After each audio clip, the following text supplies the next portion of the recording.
নমস্কার, জানিয়ে দেব পশ্চিমবঙ্গ এবং দেশ ও বিদেশের বাছাই করা 30টি গুরুত্বপূর্ণ সংবাদ। প্রথমেই থাকছে সংবাদ শিরোনাম। পুলিশের সামনেই মার হাওড়ার প্রাক্তন মেয়র পরিষদকে। গুচ্ছ অভিযোগে নিউটাউন থেকে ধৃত তৃণমূলের শ্যামল। পাকিস্তান বিরোধী জঙ্গি গোষ্ঠীর সঙ্গে যোগাযোগ। বেঙ্গালুরুতে ধৃত উত্তর 24 পরগনার যুবক। ছক ছিল আফগানিস্তান যাওয়ার।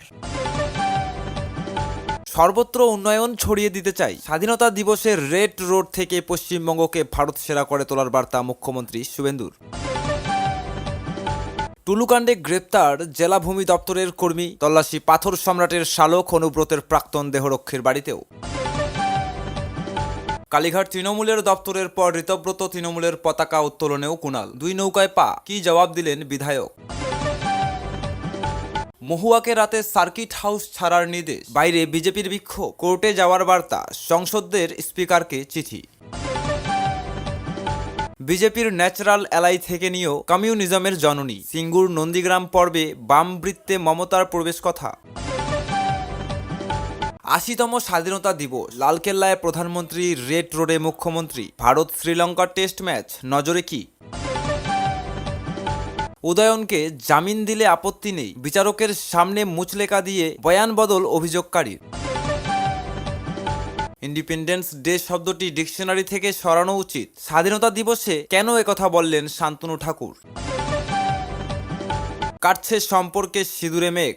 বাংলাদেশ সীমান্তে মিষ্টি বিলি বিএসএফ বিজেপির।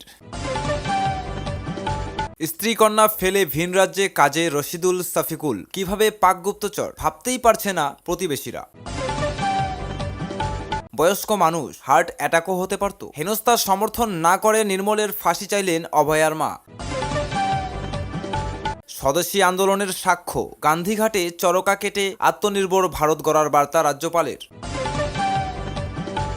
বাদ সাধল আবহাওয়া। স্বাধীনতা দিবস উদযাপনে সুন্দরবনে যাচ্ছেন না মুখ্যমন্ত্রী শুভেন্দু অধিকারী। স্বাধীনতা দিবসেও বাদ গেল না ডিম থেরাপি। হাওড়ায় তৃণমূল নেতা গ্রেপ্তার হতেই উল্লাস। কান টেনে মাথার হদিশ। এবার পাথর সম্রাট টুলুর শালক অনুব্রতের দেহরক্ষীর বাড়িতে রাজ্য পুলিশ। কাজে ফাঁকি দিলে সোজা সুন্দরবন। পুরুলিয়ায় আমলাদের কড়া বার্তা দিলীপের। ঋতুপর্ণার হাতে নেতাজির ছবি। রাতের কলকাতার রাজপথে মহিলাদের স্বাধীনতার মিছিল। উঠে সব কি কদম, the world freedom beyond midnight. এ খালি গলায় গান ধরলেন কলকাতার পুর প্রশাসক স্মিতা পাণ্ডে। আমরা অতিরিক্ত সুবিধা চাই না, শুধু সুযোগটা দিন। ফ্রিডম বিয়ন্ড মিডনাইটে অগ্নিমিত্রা পাল। 2047-এর বিকশিত ভারতের স্বপ্ন সফল হবে বিকশিত বাংলাতেই। স্বাধীনতা দিবসে বার্তা মুখ্যমন্ত্রীর। ওবিসির পর ইডব্লিউএসও নয়। নিট কাউন্সেলিংয়ে ক্যাটাগরি বদলের দরজা বন্ধ। হাইকোর্টে ধাক্কা পড়ুয়াদের। গোপাল পাঠা রুখে না দাঁড়ালে অস্তিত্ব শূন্যে ঠেকত। অতীত ভুলব কি করে। বিভাজন বিভাষিকা স্মরণ দিবসে শুভেন্দু। আরজিকর কাণ্ডে জামিন। লটারি মামলায় 8 দিনের পুলিশ হেফাজতে প্রাক্তন বিধায়ক নির্মল ঘোষ। সুপ্রিয় বন্ধুরা, এতক্ষণ শুনছিলেন সংবাদ শিরোনাম। এখন হবে বিস্তারিত। তার আগে আপনারা কে কোথা থেকে আমাদের ভিডিওটি দেখছেন আমাদের কমেন্ট করে অবশ্যই জানান। আর চ্যানেলটিতে নতুন হয়ে থাকলে চ্যানেলটিকে সাবস্ক্রাইব করে পাশে থাকা বেল আইকনটি প্রেস করে দেন এরকমই নিত্য নতুন আপডেট সবার আগে পেতে। পুলিশের সামনেই মার হাওড়ার প্রাক্তন মেয়র পরিষদকে। গুচ্ছ অভিযোগে নিউটাউন থেকে ধৃত তৃণমূলের শ্যামল। নিউটাউন থেকে গ্রেপ্তার হাওড়া পুরসভার প্রাক্তন মেয়র পরিষদ তথা তৃণমূল নেতা শ্যামল মিত্র। রাজ্যের প্রাক্তন মন্ত্রী অরূপ রায়ের ঘনিষ্ঠ ওই নেতার বিরুদ্ধে তোলাবাজি, ভীতি প্রদর্শন, মারধর সহ নানা অভিযোগ রয়েছে। শনিবার তাকে শিবপুর থানা থেকে হাওড়া আদালতে নিয়ে যাওয়ার সময় একের পর এক ডিম ছোড়েন বেশ কয়েকজন ব্যক্তি। এমনকি পুলিশের সামনেই মারধর চলে বলে অভিযোগ। পুলিশ সূত্রের খবর, গত 4ই মে বিধানসভা ভোটের ফল প্রকাশের দিন বিকেলে গণনার দায়িত্বে থাকা সাব ইন্সপেক্টর পাপ্পু যাদবের নেতৃত্বে পুলিশ বাহিনী হাওড়া ময়দানের দিকে যাওয়া একটি মিছিল আটকায়। পুলিশের দাবি 400 থেকে 500 জন ছিলেন ওই মিছিলে। সকলের হাতে তৃণমূলের পতাকা ছিল। তারা স্লোগান দিতে মিছিল এগিয়ে নিয়ে যান। প্রশাসনিক অনুমতির তোয়াক্কা করেনি বলে অভিযোগ। পুলিশের দাবি, ওই মিছিলে থাকা ব্যক্তিদের সতর্ক করা হয় যে নির্বাচনী আদর্শবিধি ভঙ্গ করছেন তারা, কিন্তু তারা মিছিল করতে থাকেন। অভিযোগ, হঠাৎ আক্রমণাত্মক হয়ে ওঠেন তারা। পুলিশের ওপর হামলা চালান বলেও অভিযোগ। এসআই সহ বেশ কয়েকজন পুলিশ কর্মী জখম হন, কাউকে কাউকে হাসপাতালে চিকিৎসা করাতে হয়েছে। সেই সময় অরূপ ঘনিষ্ঠ শ্যামলের বিরুদ্ধেও থানায় মামলা রুজু হয়েছে। এর মধ্যে শিবপুর থানার শুভজিৎ চট্টোপাধ্যায় নামে এক ব্যক্তি লিখিত অভিযোগ করেন। তার অভিযোগ, গত 10 এপ্রিল রাতে বিজেপি কর্মীদের সঙ্গে হাওড়ার শিবপুর থানার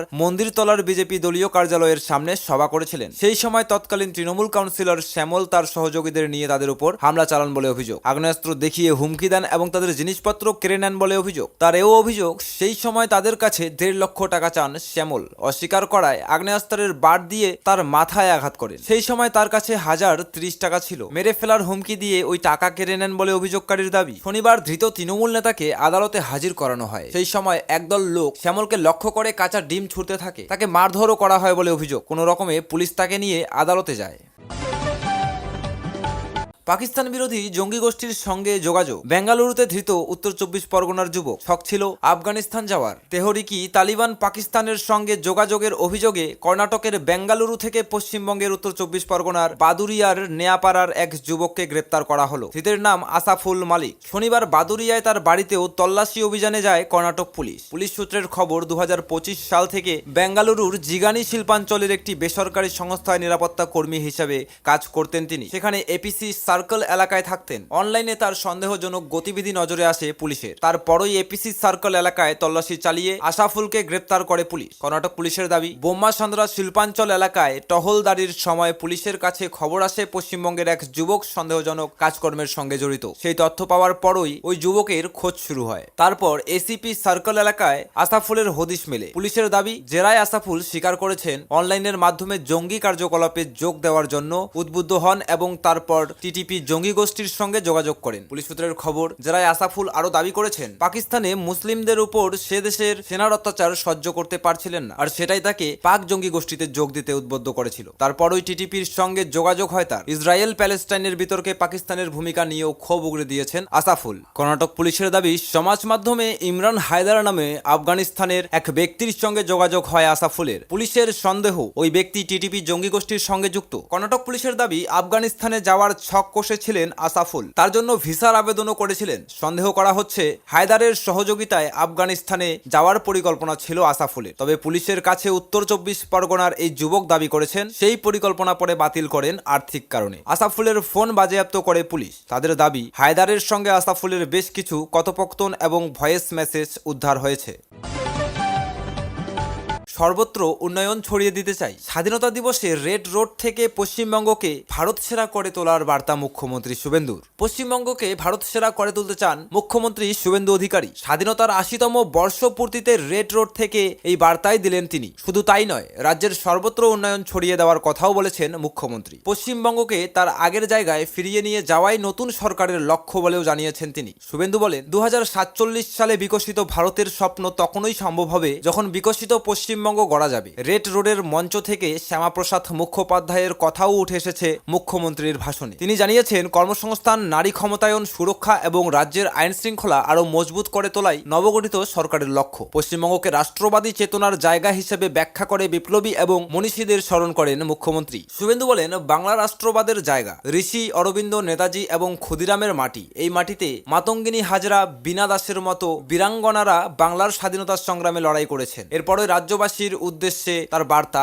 রাজনৈতিক সংকীর্ণতার ঊর্ধ্বে উঠে রাজ্যের উন্নয়নে সকলকে সামিল হতে হবে। রাজনৈতিক সংকীর্ণতাকে দূরে সরিয়ে রেখে হাতে হাত মিলিয়ে রাজ্যের উন্নয়নকে এগিয়ে নিয়ে যেতে হবে। আশ্বাস দেন, গত 9 মে 2026-এ প্রধানমন্ত্রী নরেন্দ্র মোদীর উপস্থিতিতে ব্রিগেডে যে শপথ নিয়েছেন সেই শপথের কোনো অসম্মান হতে দেবেন না। শনিবার রেড রোডের বর্ণাঢ্য অনুষ্ঠানের মধ্য দিয়ে স্বাধীনতা দিবস পালিত হয়। নেতাজির মূর্তিতে মাল্যদানের পর পতাকা উত্তোলন করেন মুখ্যমন্ত্রী। কর্মক্ষেত্রে অসামান্য অবদানের জন্য 14 জন আইপিএসকে মুখ্যমন্ত্রীর পদক দেওয়া হয়। কুচকাওয়াজের পর মোট 12টি ট্যাবলো প্রদর্শিত হয় শ্যামাপ্রসাদ মুখোপাধ্যায়ের ট্যাবলো। এছাড়া কন্যারত্ন, অন্নামৃত, আয়ুষ্মান আরোগ্য মন্দির, দুর্গা শক্তি বাহিনী, অন্নপূর্ণা যোজনা, কলকাতা পুলিশ এবং কলকাতা পুরসভার ট্যাবলো প্রদর্শিত হয়। উল্লেখ্য, এবছরের স্বাধীনতা দিবসের কুচকাওয়াজে নারী শক্তির প্রতি জোর দেওয়া হয়। রেড রোডে প্রথমবার কোনো মহিলা পুলিশ অফিসার প্যারেড কমান্ড করলেন। তিনি যুগ্ম কমিশনার দেবস্মিতা দাস। এছাড়াও প্যারেডের সেকেন্ড ইন কমান্ডো ছিলেন একজন মহিলা অফিসার। তিনি ডিসি ফার্স্ট ব্যাটালিয়ন প্রতীক্ষা ঝাড়খড়িয়া। এবছরের স্বাধীনতা দিবসে জীবন রক্ষা পদক নামে আরও একটি পুরস্কার যোগ হয়েছে। তলাতলায় গুদামের ছাদ ভেঙে পড়ার ঘটনায় উদ্ধার কাজে যারা যুক্ত ছিল, কলকাতা পুলিশের সেই দলকে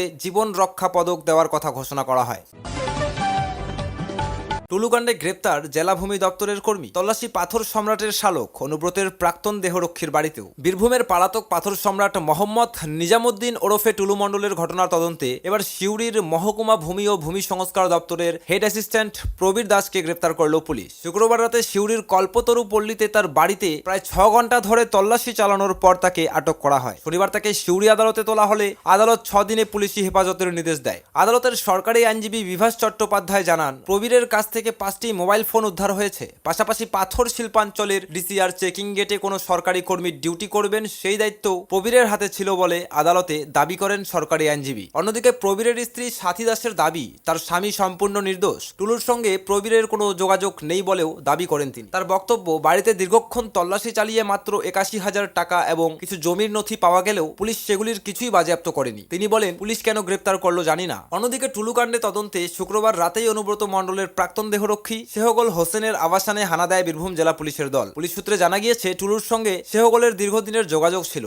তাদের আর্থিক লেনদেনও বিভিন্ন সময়ে হয়েছে বলে পুলিশ সূত্রের দাবি। শুক্রবার রাতে এসডিপিও অর্পিত আর পরাখের নেতৃত্বে বোলপুর থানার পুলিশকে নিয়ে বোলপুর বাইপাসের ধারে সেহগলের আবাসনে তল্লাশি অভিযান চালায় পুলিশ। সেখান থেকে কিছু নথি ও অর্থ বাজেয়াপ্ত হয়েছে বলে পুলিশের একটি সূত্র জানাচ্ছে। টুলুর শালক মিঠু শেখের বাড়িতেও শনিবার সকাল থেকে চলছে তল্লাশি। প্রসঙ্গত, গত 29শে জুলাই বীরভূমের পাথর ব্যবসায়ী টুলু মণ্ডলের আত্মীয় মিনার মণ্ডলের বাড়ি থেকে নগদ 28.5 কোটি টাকা এবং 15 কেজি সোনা উদ্ধার করা হয়েছিল, কিন্তু টুলুর খোঁজ এখনো মেলেনি।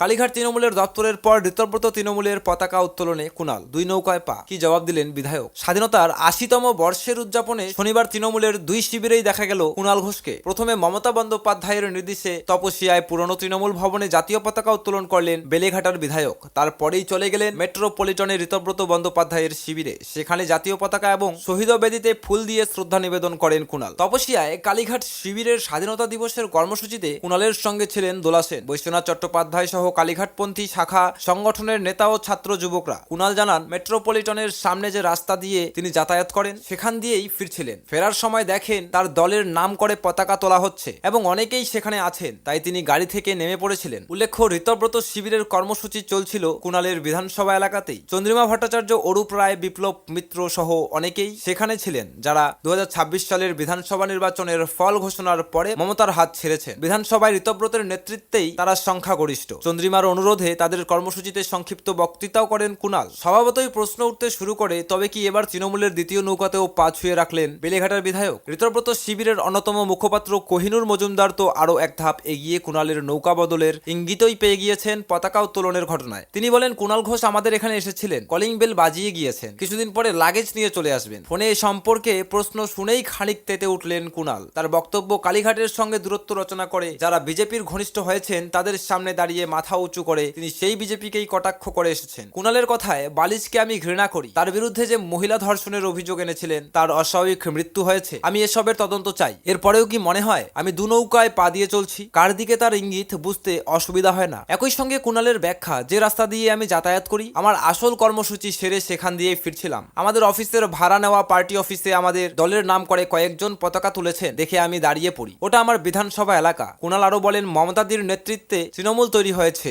সেই মমতাদিকে ওরা মুছে দিতে চান। ওদের ডেরায় দাঁড়িয়ে আমি বাঘের বাচ্চার মতো মমতাদির নামটা বলে এসেছি। 2 নৌকায় পা দিয়ে কুণাল ঘোষ চলে না, একটা পা ব্যবহার করে দাঁড়িয়ে থাকতে আর একটা লাথি মারতে। কোহিনুরের মতো ঋতব্রত পন্থী তরুণ কুণালের শিবির বদলের ভবিষ্যৎবাণী করে দিলেও পোরখাওয়া নেত্রী চন্দ্রিমা অবশ্য ওসবে ঢুকলেনই না। তার জবাব, আমরা গণতন্ত্রে বিশ্বাস করি। কোনো পথচারী যদি এসে বলতেন যে আমি শ্রদ্ধা জানাবো, আমরা না করতাম না। উনি এখান দিয়ে যাচ্ছিলেন, এসেছেন, শ্রদ্ধা জানিয়েছেন, এর মধ্যে অসুবিধা কি আছে? ঋতব্রত শিবিরের কর্মসূচিতে গিয়ে বিজেপির রাজ্যসভার সাংসদ অনন্ত মহারাজের বহিষ্কার এবং গ্রেপ্তারের দাবি তুলে এসেছেন কুণাল। মমতাকেই নেত্রী বলে উল্লেখ করে তিনি বলেন, অনন্ত মহারাজকে যখন সম্মান দেওয়া হয়েছিল তখন তিনি খারাপ কথা বলেননি। বিজেপি যখন তাকে সংসদ করেছিল তখনও তিনি খারাপ কথা বলেননি। কিন্তু নেতাজিকে যে পরিমাণে অপমান তিনি করেছেন, তাতে শুধু লোক দেখানো ক্ষমা চাওয়া বা একটা এফআইআর নয়, তাকে গ্রেপ্তার করতে হবে, সংসদ পদ খারিজ করতে হবে। বিজেপি যদি নেতাজির প্রতি তাদের শ্রদ্ধা দেখাতে চায়, আগে দল থেকে ওকে বহিষ্কার করুক। বিজেপি শাসনকে কটাক্ষ করে কুণাল বলেন, স্বাধীন ভারতের নাগরিক আমরা, কিন্তু অর্থনৈতিকভাবে সামাজিকভাবে বিজেপি সরকার দেশের সাধারণ মানুষের সর্বনাশ করে ছেড়েছে। মমতা বন্দ্যোপাধ্যায়কে সামনে রেখে আমরা লড়াই চালিয়ে যাচ্ছি।